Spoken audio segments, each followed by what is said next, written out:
রমাজানে এই কয়েকটা কাজ বেশি বেশি করার চেষ্টা করেন। 1 নাম্বার, প্রথম কাজ 5 ওয়াক্ত সালাত জামাতে পড়ার চেষ্টা করেন। পারা যাবে ইনশাআল্লাহ? খুব কঠিন কিছু বললাম ভাই? তার আগে একটা কাজ বলি, তারও আগে সেহরি করতে উঠেছেন এমনভাবে খাবেন না যেটা এটা আপনার জীবনের শেষ খাওয়া। এমনভাবে খাবেন না আল্লাহর ওয়াস্তে। এই জায়গায় আপনি খাওয়া নিয়ন্ত্রণ করতে না পারলে প্রবৃত্তিকে নিয়ন্ত্রণ করতে পারবেন না। এটা দরজা প্রবৃত্তি নষ্ট হওয়ার দরজা হচ্ছে এই পেট, মুখ আর পেট। যে পেটের দাস সে প্রবৃত্তিকে নিয়ন্ত্রণ করতে পারবে না। রমজান কি জন্যে আল্লাহ পাক না খেয়ে থাকতে বলছেন কেন? যাতে আপনি তাকওয়া অবলম্বন করতে পারেন, নফসটাকে কন্ট্রোল করতে পারেন। কথা কি বুঝতে পারছেন? পানি খাবো না কেন? পানি তো হালাল। নফসটা কন্ট্রোল করা, না আমি করব না, এটা আপনাকে প্রশিক্ষণ দেওয়া হচ্ছে। আত্মার নিয়ন্ত্রণের প্রশিক্ষণ দেওয়া হয় রমজান মাসে। এটাই তার তাকওয়া। তাকওয়া মানে কি? এই যে একটা মরুভূমি মনে করেন, বা সমুদ্রের বীচ মনে করেন, কক্সবাজার সমুদ্রের বীচ, এখানে অনেকগুলো কাঁচের টুকরা রাখা আছে, কাঁচের টুকরা ফেলে দেওয়া আছে। আপনি হেঁটে হেঁটে যাচ্ছেন, পা ফেলছেন, টিপে টিপে পা ফেলছেন, এখানে একটা, ওখানে একটা, ওখানে একটা। এটা তাকওয়া। এইভাবে চলার নাম তাকওয়া। এটা এক্সাম্পল। সেহরি এত বেশি খায়েন না যেটা মনে হয় আপনার জীবনের লাস্ট খাওয়া, এমনটা খায়েন না। এরপরে 5 ওয়াক্ত নামাজ চেষ্টা করেন জামাতে পড়ার জন্য। যদি জামাত মিস হয়ে যায়, নামাজ ছেড়ে দিবেন না, বাসায় পড়বেন। যদি দেখেন ঘুমিয়ে গেছেন, ঘুম থেকে উঠলে নামাজ পড়বেন। যদি দেখেন ভুলে গেছেন, যখনই মনে হবে তখনই পড়বেন, নামাজ ছাড়বেন না। পারা যাবে ইনশাআল্লাহ? যুব সমাজকে বলবো, যাই করো তোমরা যা কিছুই করো না করো, 5 ওয়াক্ত নামাজ ছেড়ো না। 5 ওয়াক্ত নামাজ তোমাদেরকে যে কোনো পাপ থেকে ফিরিয়ে নিয়ে আসবে ইনশাআল্লাহ। এই যুবকদের মাঝে অনেক যুবক আছে এখনো বসে এই পৃথিবীতে, যাদের মধ্য থেকে আল্লাহ পাক দিনের বড় বড় খাদেম বের করবেন ইনশাআল্লাহ। কাদেরকে বের করবেন? যাদের অন্তরে আল্লাহ পাক স্বচ্ছতা দেখবেন, পবিত্রতা দেখবেন, এদেরকে বের করবেন। এমন অনেক মানুষ ছিল যারা মিউজিক করতো, ছেড়ে দিয়ে ইসলামের খেদমত করছে। এমন অনেক মানুষ ছিল যারা জেনা করেছে, পরে ফিরে এসে আল্লাহর দিনে দায়ী হয়েছে। এমন অনেক মানুষ আছে যারা বড় বড় কবিরা গুনাহ করেছে, পরে তওবা করে ফিরে এসে আল্লাহর দিনের খেদমত করছে, আছে না? এই মানুষগুলোকে আল্লাহ পাক হেদায়েত দিলেন কেন? উত্তর, তাদের কলবটা ছিল পরিচ্ছন্ন, সৎ অন্তর ছিল, আল্লাহর ভয় ছিল মনের মধ্যে। আল্লাহর ভয় থাকে, ফিরে আসবে ইনশাআল্লাহ। আমরা দোয়া করি আল্লাহ পাক তাদেরকে ফিরিয়ে দেখ, আমিন। শুধু তাই নয়, এখন ইসলামের যারা প্রকাশ্য শত্রু, তাদের মধ্য থেকেও আল্লাহ পাক ওমর এবং হামজা রাদিয়াল্লাহু আনহুর মতো মানুষ বের করতে পারেন। জানেন, ওমর রাদিয়াল্লাহু আনহু তরবারি নিয়ে বের হয়ে যাননি, তাকে আল্লাহ পাক দ্বিতীয় খলিফা বানাননি। তার মনটা ছিল পরিচ্ছন্ন, আল্লাহ পাক কবুল করেছেন। 5 ওয়াক্ত সালাত পড়ার চেষ্টা করেন জামাতের সাথে, আল্লাহ পাক তৌফিক দান করুন। একইভাবে ইফতার যখন করবেন, তখন এমনভাবে খাবেন না এটা শেষ খাওয়া। গোগ্রাসে খাবেন না, 10টা 20টা 30টা আইটেম করার দরকার নাই। যতটুকু হলে আপনার ইবাদত করার শক্তি চলে আসে, এনাফ। আর বেশি বেশি হাইজেনিক খাবার খাবেন। বাইরের খাবার ভাজা পোড়া বেশি খেতে যায় না, অসুস্থ হয়ে যাবেন। আমরা ইফতারে কিন্তু একদম বিরিয়ানি, পোলাও, কোরমা কত কি খাওয়া শুরু করি। সিম্পল খাবার খাওয়া শুরু করেন, সিম্পল খাবার খান, হোমমেড ফুড খান, বাইরের ম্যানুফ্যাকচার্ড ফুড খায় না। আপনি সুস্থ থাকবেন ইনশাআল্লাহ। কারণ ইফতারের পরে আসে আপনার তারাবি। ইফতার অল্প হালকা করেন। রমজান মাসে টার্গেট করেন যে আমি কোরআন অন্তত একটা খতম দিব। পড়া যাবে? 30 দিন 30 পারা, 1 পারা করে পড়া যাবে? যারা কোরআন পড়া জানি না, এই যে 1 মাস সময় আছে, 1 মাসের মধ্যে শিখে ফেলবেন। প্রমিস করেন, পারবেন? হাত উঁচু করেন, কথা দেন যে রমজান মাস আসার আগেই কোরআন তেলাওয়াত শিখে নেব ইনশাআল্লাহ। বায়াত করালাম কিন্তু, আপনারা সবাই আমার মুরিদ। বসেন, হাদিয়াও দিবেন যেহেতু মুরিদ হয়েছেন। এখন হাদিয়া হচ্ছে দোয়া। কি দিবেন? দোয়া। রমজান মাসে 1 পারা করে প্রতিদিন, 30 দিন 30 পারা পড়া যাবে ইনশাআল্লাহ। যারা হাফেজে কোরআন আছি তারা কোরআনটাকে হেফজ চর্চা করবো এই মাসে, এবং তারাবির নামাজ পড়াবো। তারাবির নামাজে এমন মানুষকে ইমাম রাখবেন যার তেলাওয়াতটা প্রচণ্ড বিশুদ্ধ এবং সুললিত, শুনলেই মন কেড়ে ফেলে, এমন মানুষকে তেলাওয়াত করতে দিবেন তারাবির নামাজে। দেখবেন নামাজে মনোযোগ বাড়তে থাকবে ইনশাআল্লাহ। এটাকে এনজয় করবেন, তারাবিকে এনজয় করবেন। ওই 3G 4G স্পিডে নামাজ পড়তে যায় না, রিল্যাক্সে নামাজ পড়বেন, রিল্যাক্সে। আর আমরা তো একটা ঝগড়ায় অভ্যস্ত, ওই 8 রাকাত না 20 রাকাত। এই রমজানে আল্লাহর রাস্তায় ঝগড়া করতে যায় না। আপনি নামাজের কোয়ালিটি বাড়ায় দেন। যদি 8 রাকাতও পড়েন, নামাজটাকে লম্বা করে পড়েন নবীর মতো, পারা যাবে? আচ্ছা, নবী সাল্লাল্লাহু আলাইহি ওয়াসাল্লামের 8 রাকাতে দলিল দেয়া হয়, কিন্তু নবী সাল্লাল্লাহু আলাইহি ওয়াসাল্লাম যত লম্বা সময় ধরে 8 রাকাত পড়েছেন, এটা কি আমরা পড়ি?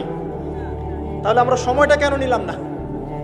8 রাকাত পড়তে পড়তে পা ফুলে যেত, আর আমাদের 8 রাকাত আধা ঘন্টা 1 ঘন্টায় শেষ, তাহলে কি হলো?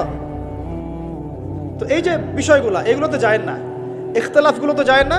আপনি নামাজের কোয়ালিটি বাড়িয়ে দেন, সুন্দর করে নামাজ পড়েন, পারা যাবে ইনশাআল্লাহ। আল্লাহ পাক তৌফিক দান করুন। যদি পসিবল হয় রমজানে উমরা করতে পারেন, এতে আপনি আরো সুন্দর করে ইবাদত করার একটা পরিবেশ পাবেন।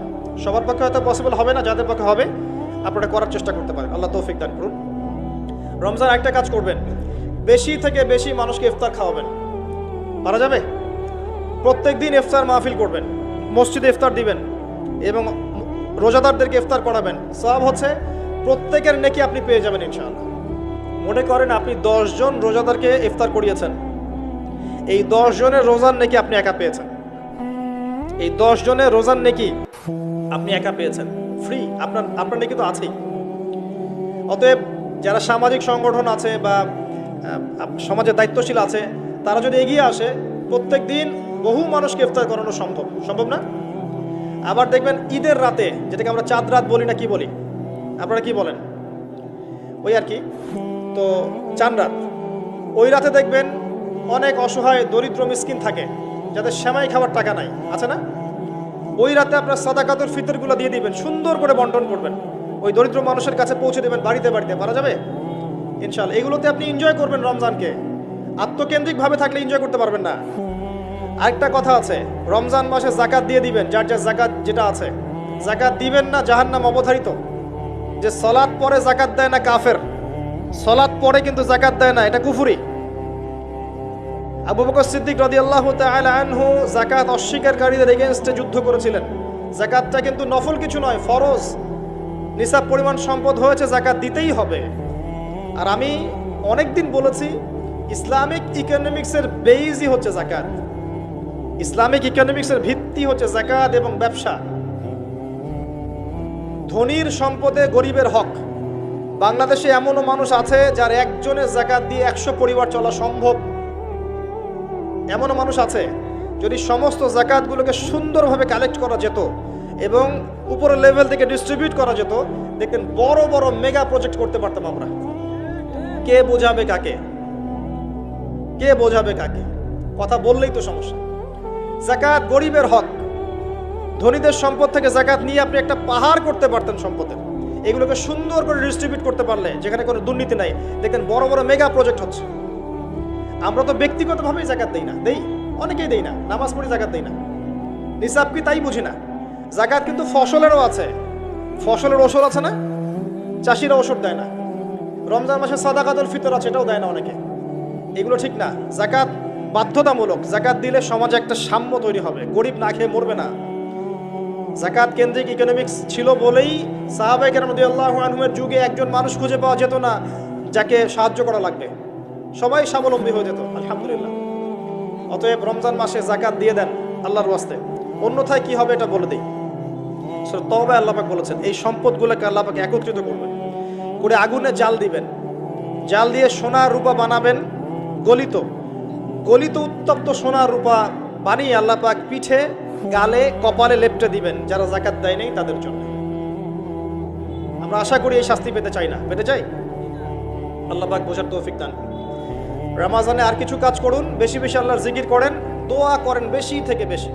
হিসনুল মুসলিম বইটা কিনেন, এখানে অনেক দোয়া দেয়া আছে, এগুলো মুখস্থ করেন, আল্লাহর কাছে দোয়া করেন, দেখবেন ইনশাআল্লাহ তাআলা আপনার দোয়া কবুল হয়ে গেছে। আর রমজানে বেশি বেশি বাজারে যাবেন না। মাসের বাজার প্রয়োজনে এখনই করে রাখেন, রমজানে বাসা থেকে বের হওয়ার দরকার নেই। বেশি বেশি বাজারে গেলে বাজারের দোয়াটা পরে চলে আসবেন।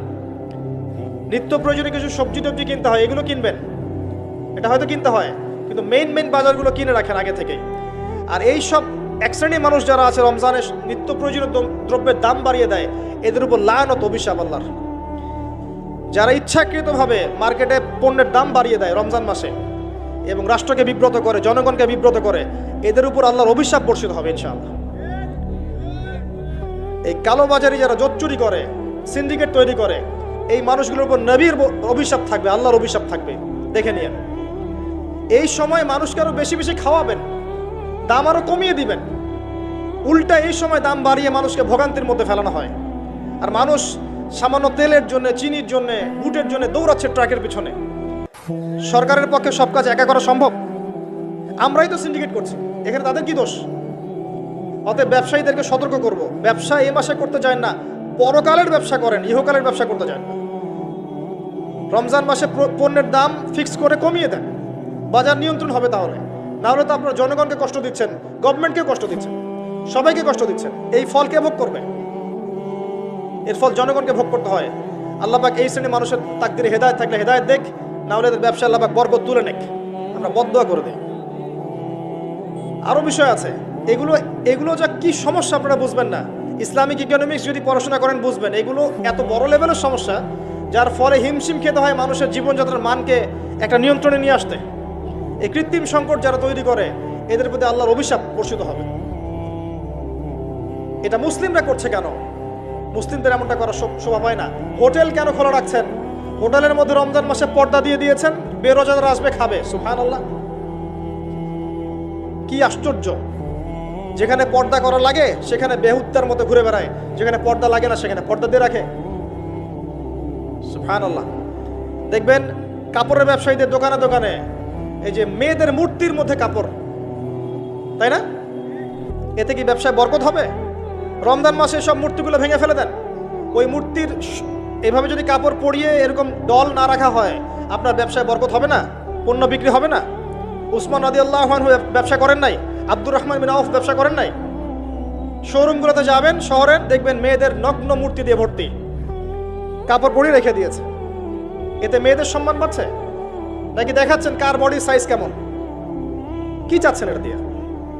এগুলো সব বের করে ফেলবেন দোকান থেকে। রমজান মাসে এগুলো রাখবেন না।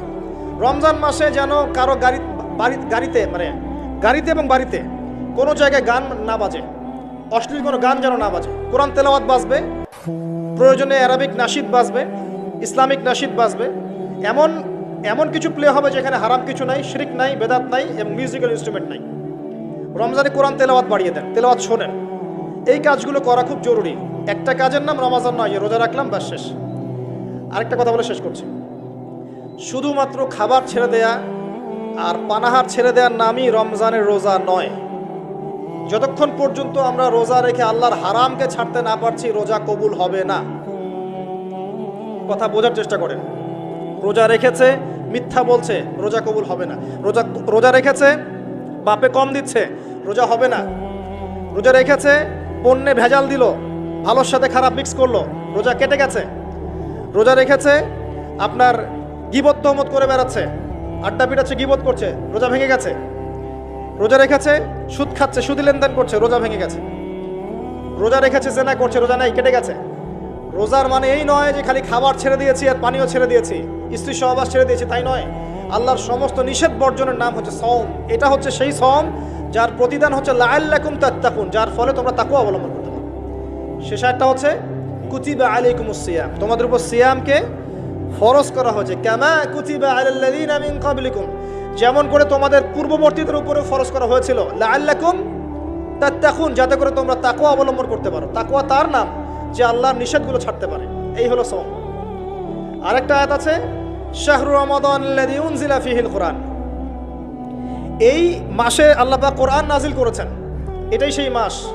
এই মাসে আল্লাহ পাক কোরআন নাজিল করেছেন। বেশি বেশি কোরআন তেলাওয়াত করবেন, বেশি থেকে বেশি। কথা বলার দরকার নেই, বেশি মানুষের সাথে কোরআন তেলাওয়াত করেন। অ্যাপস আছে না ফোনে, কোরআন তেলাওয়াত করেন। 1 পারা 2 পারা পড়তে থাকেন। প্রত্যেক নামাজের আগে 10 পৃষ্ঠা, পরে 20 পৃষ্ঠা, পরে 10 পৃষ্ঠা পড়ার চেষ্টা করেন। পারা যাবে ইনশাআল্লাহ তাআলা। বেশি থেকে বেশি খতম দেন, আল্লাহ পাক তৌফিক দান করুন। যারা কোরআন বোঝেন এই মাসে কোরআন তাদাব্বুর করেন, গবেষণা করেন। লাস্ট ওয়ান, লাইলাতুল কদর আছে শেষ দশকে। এই শেষ দশক সম্ভব হলে ইতিকাফ করার চেষ্টা করেন। যদি ইতিকাফ করা সম্ভব না হয়, শেষ দশকে রাত্রেবেলা বাসা থেকে বাইরে বের হবেন না, মোনাজাতে থাকবেন, জায়নামাজে থাকবেন। পারা যাবে ইনশাআল্লাহ। ওই রাতগুলোর মাঝে একটা রাত আছে, এটা 27 রাতই হবে জরুরি না। এটা 21 হতে পারে, 23 হতে পারে, 25 হতে পারে, 27 হতে পারে, 29 হতে পারে। এই জন্য শেষ দশকের প্রতিটা রাত, স্পেশালি বিজোর রাতগুলো জাগার চেষ্টা করেন। পরিবারবর্গকে জাগান, কোমর বেঁধে নেন, স্ত্রী সহবাস ছেড়ে দেন, যদিও রাত্রেবেলা জায়েজ ছেড়ে দেন, আসেন আল্লাহর সামনে দাঁড়ান, নিজের চাওয়া পাওয়া, কষ্টের কথা, দুঃখের কথা, গুনাহের কথা সব আল্লাহর সাথে শেয়ার করেন। ইনশাআল্লাহ দেখবেন ঈদ উল ফিতর আপনার জন্য হবে ইনশাআল্লাহ। বান্দা সেজদায় আল্লাহর যতটা কাছে থাকে অন্য কোনো সময় এত কাছে যেতে পারে না। আর আমরা কি করে টুক করে সেজদা দিয়ে টুক করে উঠে যাই, একটা দোয়া করার সুযোগ পাই না, চান্সও দেই না। সেজদায় দোয়া কবুল হয়, প্রত্যেকটা সেজদায় একটা করে দোয়া করেন না, একটা করে দোয়া করেন। আরবিতে দোয়া করতে পারলে সবচেয়ে ভালো, যেগুলো কোরআন এবং সুন্নাহ থেকে সাব্যস্ত। যদি নফল নামাজ পড়েন, আপনার আরবি জানা নাই মোটেই, বাংলাতেই বলেন আল্লাহ আমি অসুস্থ, আমাকে শেফা দাও, আল্লাহ আমার ছেলেটাকে হেদায়েত দাও, আল্লাহ আমার রিজিক প্রশস্ত করে দাও, আল্লাহ আমাকে হালাল রিজিকের ব্যবস্থা করে দাও, আল্লাহ আমাকে মাফ করে দাও, বলা যায় না? দোয়া কবুল অন্যতম সময় রমাজান মাস, যেটা সামনে আসছে, রোজা রাখা অবস্থায় আপনি দোয়া করলে দোয়া কবুল হয়ে যাবে ইনশাআল্লাহ। এবং যখন মানুষ আপনার আমল দেখছে না, আপনি গোপনে আমল করছেন, সৎ আমল, যে কাজগুলো মানুষ দেখছে না, আপনি জানেন, আল্লাহ জানেন, ওই কাজগুলোকে দোহাই করে আল্লাহর কাছে দোয়া করেন, কবুল হয়ে যাবে ইনশাআল্লাহ। আরও আছে, অসুস্থ হয়েছেন, দোয়া করেন, দোয়া কবুল হতে পারে। অসুস্থ রুগী দেখতে গিয়েছেন, রুগীকে বলেন আমার জন্য দোয়া করুন, দোয়া কবুল হবে ইনশাআল্লাহ। রুগীর দোয়া ফেরেশতাদের দোয়ার মতো, রুগীর দোয়া মালায়েকার দোয়ার মতো কবুল হয়ে যায়। দোয়া কবুল করতে হলে বেশি বেশি দরুদ পড়েন, ইনশাআল্লাহ দোয়া কবুল হয়ে যাবে। ওই সাহাবীর কথা বলছিলাম, তিনি বলছেন ইয়া রাসূলুল্লাহ আমি দোয়ায় কতটুকু দরুদ পড়ব? নবীজি বলছেন তোমার যতটুকু ইচ্ছা। সাহাবী বলছেন আমি কি 4 ভাগের 1 ভাগ করব? নবীজি বললেন তোমার যতটুকু ইচ্ছা, বাড়াতে পারলে ভালো হয়। সে বলছে আমি কি তাহলে অর্ধেক দরুদ পড়ব? নবীজি বললেন তোমার ইখতিয়ার, যদি বাড়াতে পারো খায়ের। সবশেষে সাহাবী বলছেন আমি কি পুরোটা সময় দরুদ পড়ব? নবীজি বলছেন তাহলে তোমার কোনো দুশ্চিন্তা থাকবে না, তোমার কোনো টেনশন থাকবে না, তোমার সব কিছু ক্লিয়ার, ইহকাল পরকালের সব দায়িত্ব আল্লাহ নিয়ে নেবেন। একটা কালিমা আছে, সকালে এবং সন্ধ্যায় 7 বার করে পড়লে আল্লাহ পাক ওই ব্যক্তির দুনিয়া আখিরাতের সমস্ত দায়িত্ব নিয়ে নেবেন ইনশাআল্লাহ। বলে দেব সেটা কি? হাসবি আল্লাহ লা ইলাহা ইল্লাহু আলাইহি তাওয়াক্কালতু ওয়া হুয়া রাব্বুল আরশিল আযীম। কোন সূরায় আছে কে বলতে পারবেন? একজনও নাই? আলেম একজন বলেছেন, আমি জেনারেলদের কাছ থেকে উত্তর চাচ্ছিলাম। কোথায় আছে? হাসবি আল্লাহ লা ইলাহা ইল্লাহু আলাইহি তাওয়াক্কালতু ওয়া হুয়া রাব্বুল আরশিল আযীম। যে সূরা আপনাকে প্রমাণ করে দিবে যে আপনি মুমিন না মুসলিম না মুনাফিক, তার নাম সূরা তাওবা। একটা সূরা কোরআনের যে প্রমাণ করে দিবে যে আমি আসলে মুমিন না আমি আসলে মুসলিম না আমি আসলে মুনাফিক, প্রমাণকারী সূরার নাম হচ্ছে তাওবা। এই সূরার শেষের দিকে আছে, একদম শেষে, হাসবি আল্লাহ লা ইলাহা ইল্লাহু আলাইহি তাওয়াক্কালতু ওয়া হুয়া রাব্বুল আরশিল আযীম। হাসবি আল্লাহ, আল্লাহ আমার জন্য যথেষ্ট, লা ইলাহা ইল্লাহু, তিনি ছাড়া কোনো ইলাহ নাই, আলাইহি তাওয়াক্কালতু, আমি তার প্রতি তাওয়াক্কুল করেছি, ভরসা করেছি, ওয়া হুয়া রাব্বুল আরশিল আযীম, তিনি মহান আরশের রব। এই কথা যে বলবে সকালে 7 বার, সন্ধ্যায় 7 বার, দুনিয়া আখিরাতের যে কোনো প্রয়োজন আল্লাহ পাক পূরণ করে দিবেন ইনশাআল্লাহ। এটা আরেকজন নবী বলেছিলেন, তার নাম কি? এটা একজন নবী বলেছিলেন, তার নাম কি? যাকে আগুনে ফেলা হচ্ছিল, হ্যাঁ এবার বুঝতে পারছেন কি নাম? ইব্রাহিম আলাইহিস সালাম। যখন তাকে ফেলা হচ্ছে তখন জিবরাইল আলাইহিস সালাম চলে এসেছেন, এসে বলছেন যে আমার কাছে কি আপনার কোনো প্রয়োজন আছে? আপনি চাইলে আমি এই আগুনের ব্যাপারে আপনাকে হেল্প করতে পারি। ইব্রাহিম আলাইহিস সালাম বলছেন হাসবি আল্লাহ ওয়া নি'মাল ওয়াকিল, আল্লাহ আমার জন্য যথেষ্ট আর তিনি কতই না উত্তম কর্মবিধায়ক। বলার সাথে সাথেই আল্লাহ পাক বললেন ইয়া নার, হে আগুন, কুনি বারদান ওয়া সালামান আলা ইব্রাহিম, হে আগুন ঠান্ডা হয়ে যাও, শীতল আরামদায়ক ঠান্ডা হয়ে যাও ইব্রাহিমের জন্য। এই আমলগুলো নিয়মিত করেন, আল্লাহ পাক করার তৌফিক দান করুন, আমিন। একবার নবী সাল্লাল্লাহু আলাইহি ওয়াসাল্লাম ঘরে বসে আছেন এবং তখন ফজরের আজান দিয়েছে। তিনি বাসা থেকে বের হয়ে গেলেন, দেখলেন যে তার স্ত্রী মুসল্লায় নামাজ পড়ছে এবং নামাজ শেষ করে তিনি সুবহানাল্লাহ, আলহামদুলিল্লাহ, আল্লাহু আকবার, লা ইলাহা ইল্লাল্লাহ এগুলো পড়ছেন। হাতে খেজুরের বিচি আছে, খেজুরের বিচি, এগুলো দিয়ে পড়ছেন, গুনছেন। নবীজি চলে গেলেন নামাজে সাল্লাল্লাহু আলাইহি ওয়াসাল্লাম, গিয়ে সালাত পড়লেন, তার সকালের কাজগুলো সারলেন। সকালে ফজরের পরে তিনি দার্স দিতেন, সাহাবীদেরকে কিছু বলতেন, কেউ স্বপ্ন দেখলে সেটা শুনতেন, ব্যাখ্যা করতেন, সময় লাগতো। এরপর ইশরাকের নামাজ পড়ে বাসায় আসতেন। তিনি সকালের সমস্ত কাজ সেরে বাসায় ফিরে দেখলেন স্ত্রী রাদিয়াল্লাহু আনহা তখনও ওই অবস্থাতেই বসে আছে এবং তাসবিহ তাহলিল করছেন। আল্লাহর নবী সাল্লাল্লাহু আলাইহি ওয়াসাল্লাম অবাক হয়ে জিজ্ঞাসা করলেন, তুমি কি তখন থেকে এখানে বসে আছো? তখন থেকেই তাসবিহ তাহলিল করছো? তার স্ত্রী বললেন, হ্যাঁ ইয়া রাসূলুল্লাহ সাল্লাল্লাহু আলাইহি ওয়াসাল্লাম। তখন নবীজি বললেন, আমি তোমার এখান থেকে বের হওয়ার পরে মাত্র 5টা কালিমা 3 বার পড়েছি। কয়টা কালিমা? মাত্র 5টা কালিমা আমি 3 বার পড়েছি। তুমি যতক্ষণ আমল করেছো এই আমলটাকে যদি এক পাল্লায় রাখা হয় আর আমারটাকে আরেক পাল্লায় রাখা হয়, আমারটা ভারী হবে বলে আমি আশা করি। সেটা কি? সেটা হচ্ছে 1, আমার সাথে বলেন, সুবহানাল্লাহি ওয়া বিহামদিহি। 2, আদাদা খালকিহি। 3, ওয়া রিদা নাফসিহি। 4, ওয়া জিনাতা আরশিহি। 5, ওয়া মিদাদা কালিমাতিহি।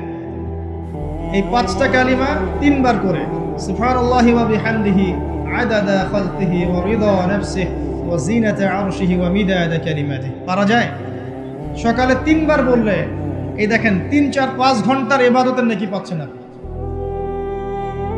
আরেকটা বলে দেই, ফজরের নামাজ জামাতে পড়ার পরে কেউ যদি বসে থাকে, নামাজ জামাতে পড়েছে এরপর জায়গায় বসে আছে, নামাজ শেষ, নামাজের পরে দোয়া হয়েছে আলহামদুলিল্লাহ, দোয়া করেছে, নামাজে বসে আছে, নামাজের শেষে বসে আছে, তাসবিহ তাহলিল করছে, করতে করতে করতে করতে সূর্য উঠে গেল। সূর্যটা উঠে যাওয়ার পরে সেই ব্যক্তি যদি 2 রাকাত নফল নামাজ পড়ে, যেটাকে আমরা ইশরাকের নামাজ বলি, এটা পড়ে যদি বাসায় ফিরে যায়, আল্লাহ রসুল বলছেন সাল্লাল্লাহু আলাইহি ওয়াসাল্লাম, তার আমল নামায় একটা কবুল হজ, একটা কবুল উমরার নেকি দেওয়া হবে। এই আমলগুলো করতে খুব কষ্ট হবে ভাই। জুমার দিন আসবে, পরশু দিন আসবে না, অনলি একটা আমল বলছি। জুমার দিন আমি 3টা আমলকে বেশি গুরুত্ব দেই। 1 নাম্বার হচ্ছে সূরাতুল কাহফ, যেটা আপনাকে মাসিহুদ দাজ্জাল থেকে বাঁচাবে। 2 নাম্বার বেশি থেকে বেশি দরুদ পড়া, এই দিন দরুদ পেশ করা হয় নবী সাল্লাল্লাহু আলাইহি ওয়াসাল্লামের কাছে। আর 3 নাম্বার এটা যেটা আপনাদেরকে শেয়ার করছি, সেটা হলো আল্লাহ রাসূল সাল্লাল্লাহু আলাইহি ওয়াসাল্লাম বলেছেন, কেউ যদি জুমার দিনে সকাল সকাল গোসল করে, আর্লি মর্নিং গোসল করে ফেলে, একদম ফরজ গোসলের মতো, এবার সবচেয়ে উত্তম কাপড়টা পরে, নোংরা কাপড় না, বেস্ট কাপড়টা পরে, আতর খুশবু ব্যবহার করে, সুগন্ধি ইউজ করে, সুগন্ধি ব্যবহার করে সে সকাল সকাল পায়ে হেঁটে মসজিদে যায়, বাহনে চড়ে নয়, পায়ে হেঁটে মসজিদে গিয়ে ইমাম বয়ান খুতবা শুরু করার আগেই মসজিদে চলে গেছে, ইমামের কাছাকাছি বসে, কাউকে কষ্ট দেয় না, ইমাম খুতবা দিচ্ছে সে চুপচাপ শুনছে, কাউকে কষ্ট দেয় না, এমনকি পাশে কেউ কথা বলে তাকে এতটুকু বলে না চুপ করো, এতটুকু বলে না, চুপচাপ খুতবা শুনে নামাজ পড়ে ইমামের সাথে সালাম ফিরায়। নবী সাল্লাল্লাহু আলাইহি ওয়াসাল্লাম বলছেন, এই যে প্রতি পদক্ষেপ হেঁটে এসেছে, প্রত্যেক পদক্ষেপের বিনিময়ে 1 বছরের নফল নামাজ, 1 বছরের নফল রোজার নেকি দেয়া। এই আমলগুলো খুব সহজে আমরা করতে পারি। আমি শুরু করলাম কিছু আমল দিয়ে, যে আমলগুলো আপনারা নিয়মিত করার চেষ্টা করেন, আল্লাহ পাক আপনাদের সবাইকে তৌফিক এনায়েত করুন, আমিন। আর কিছু কিছু সূরা আছে যেগুলো নিয়মিত পড়তে হয়, যেমন সূরা ফালাক, সূরা নাস, সূরা ইখলাস, সকালে 3 বার, সন্ধ্যায় 3 বার, 3-3-3 নয়, আবার 3-3-3 নয়। নবী সাল্লাল্লাহু আলাইহি ওয়াসাল্লাম বলছেন, দৃশ্য অদৃশ্যের যে কোনো অনিষ্ট থেকে আল্লাহ পাক আপনাকে হেফাজত করবেন ইনশাআল্লাহ। আরও আছে সূরা মুলক, এই যে রাত হয়েছে এখন, রাতের বেলা কেউ যদি ঘুমানোর আগে সূরা মুলক তেলাওয়াত করে ঘুমায়, ওই ব্যক্তির কবরের আযাব সূরা মুলক ঠেকিয়ে দিবে ইনশাআল্লাহ। সূরা মুলক আল্লাহর সাথে তর্ক করবে, ভাগবিতণ্ডা করবে এবং তার পাঠকারীর জন্য সুপারিশ করবে, আল্লাহ পাক তার কবরের শাস্তি মাফ করে দিবেন ইনশাআল্লাহ। যে ঘরের মধ্যে সূরা বাকারা তেলাওয়াত করা হয়, সেই ঘর থেকে শয়তান পালিয়ে যায়। যে ব্যক্তি সূরা বাকারা নিয়মিত তেলাওয়াত করে, তার জীবনে বরকত নেমে আসে। কি আসে? আল্লাহর রহমত আর বরকত নেমে আসে। যে সূরা বাকারা তেলাওয়াত ছেড়ে দেয়, সূরা বাকারা তেলাওয়াতটা করে না, ছেড়ে দেয়, তার জীবনে আক্ষেপ আসে, আক্ষেপ। সূরা বাকারা এবং আলী ইমরান কিয়ামতের মাঠে মেঘের মতো থাকবে, যা পাঠককে ছায়া দিবে ইনশাআল্লাহ তাআলা। এছাড়া আপনারা জানেন যে প্রত্যেকটা হরফে 10টা করে নেকি আপনারা পাবেন। আলিফ লাম মিম বললে মিনিমাম 30টা নেকি পাবেন ইনশাআল্লাহ। আয়াতুল কুরসি প্রত্যেক ফরজ নামাজের পর একবার করে যে পাঠ করবে, মৃত্যু ব্যতীত এই ব্যক্তির জান্নাতে যাওয়ার কোনো বাধা নাই। মৃত্যুবরণ করলেই জান্নাত ইনশাআল্লাহ। আরেকটা আমল বলে দেই, সূরাতুল বাকারা এর শেষের 3টা আয়াত। আমাদের নবী সাল্লাল্লাহু আলাইহি ওয়াসাল্লাম মেরাজে গিয়েছিলেন। মেরাজে নবী সাল্লাল্লাহু আলাইহি ওয়াসাল্লামকে আল্লাহ পাক 3টা হাদিয়া দিয়েছেন স্পেশাল। কয়টা? তার প্রথমটা হচ্ছে 50 ওয়াক্ত সালাত, যেটাকে আমরা এখন 5 ওয়াক্ত পড়ি, কিন্তু নেকি হবে 50 ওয়াক্তের। যে 5 ওয়াক্ত পড়ে 50 ওয়াক্তের নেকি হবে ইনশাআল্লাহ। এই উম্মতের যে কেউ যে কোনো ভালো কাজ করলেই 10 দিয়ে গুণ করা হবে ইনশাআল্লাহ। 1 টাকা দান করেছেন 10 টাকার নেকি পাবেন মিনিমাম। একটা ভালো কথা বলেছেন 10টা ভালো কথার নেকি পাবেন ইনশাআল্লাহ। একটা রোজা রেখেছেন 10টার নেকি পাবেন ইনশাআল্লাহ। এই উম্মতের জন্য খাস, একটা ভালো কাজ করলে 10 গুণ বাড়িয়ে দেওয়া হয়, কিন্তু একটা খারাপ কাজ করলে 10 গুণ বাড়ানো হবে না, একটাই থাকবে ইনশাআল্লাহ। প্রথম হাদিয়া 50 ওয়াক্ত নামাজ। দ্বিতীয় হাদিয়া হচ্ছে এই উম্মতের কেউ যদি শিরক না করে মারা যায়, listen to me very carefully, এই উম্মতের যে কোনো ব্যক্তি শিরকের পাপ না করে মারা যায়, আল্লাহ পাক তার বড় বড় গুনাহগুলোকে মাফ করে দিবেন ইনশাআল্লাহু আযজা ওয়া জাল্লা।